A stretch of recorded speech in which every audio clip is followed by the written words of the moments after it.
और इस सिलसिले में अब DGCI के हवाले से आपको खबर बताएं, क्योंकि मुख्तलिफ रियासतों के अंदर या फिर यूनियन टेरिटरीज के अंदर इस गैप को खत्म करने के लिए सरकार ने क्या क्या कोशिशें की। दो बड़ी कंपनियां सिप्ला और फाइजर की तरफ से भी मौजूदा सूरत हाल में, जहां पर एक सख्त गाइडलाइन से इन कंपनियों को गुजरना पड़ रहा था और सरकार के साथ जो सप्लाई का या सप्लाई और डिमांड के बीच गैप फिल करने के लिए जो इनकी तरफ से अभी तक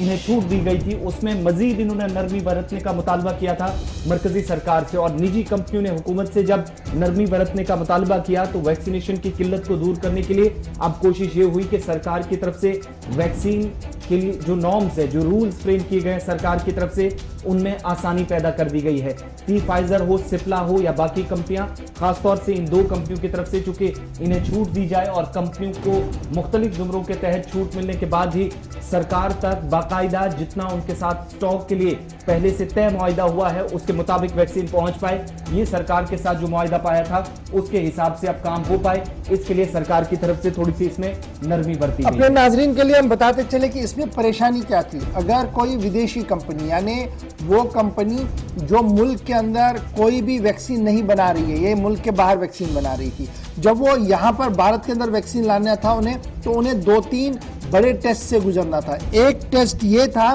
कि उनके हर एक बैच का बाज़ाब्ता तौर पर जो सेंट्रल ड्रग लेबोरेटरी है, CDL है, उसकी अप्रूवल देता है। यानी जितनी भी वो वैक्सीन भेजते हैं हर बैच की बाज़ाब्ता तौर पर मॉनिटरिंग होती, अप्रूवल होती। उसके साथ साथ नेशनल कंट्रोल लेबोरेटरी जो है मुल्क के अंदर,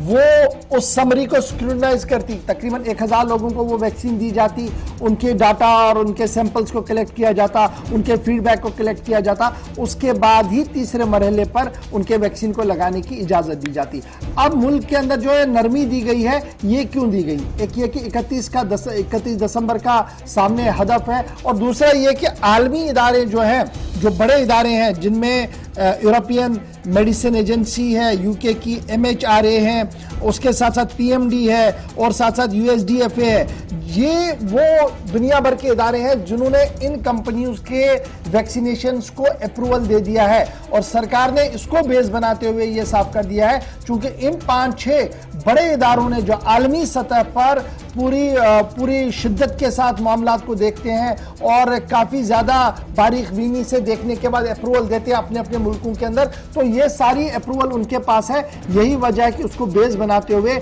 गैर मुल्की कंपनियों को अगर यहाँ पर वैक्सीन लाना है तो उसकी इजाज़त दी जा सकती है। तो फिलहाल फाइजर जो है वो सफ़े अव्वल पर है और सिप्ला ने भी कई कंपनियों के साथ मिलकर काम करने का फैसला लिया है। तो उम्मीद ये लगाई जा रही है कि आने वाले 2 से 3 महीनों के दौरान वैक्सीनेशन का ये जो बहरान अभी सामने नजर आ रहा है, शायद ये थमता हुआ नजर आएगा और वैक्सीन आसानी के साथ हर एक को मिल सकती है, चाहे प्राइवेट के अंदर हो या सरकारी सतह पर हो। तो ये वैक्सीनेशन के हवाले से खबर यह है कि मरकज ने अपने ही कानून में अब तरमीम की है, क्योंकि अगर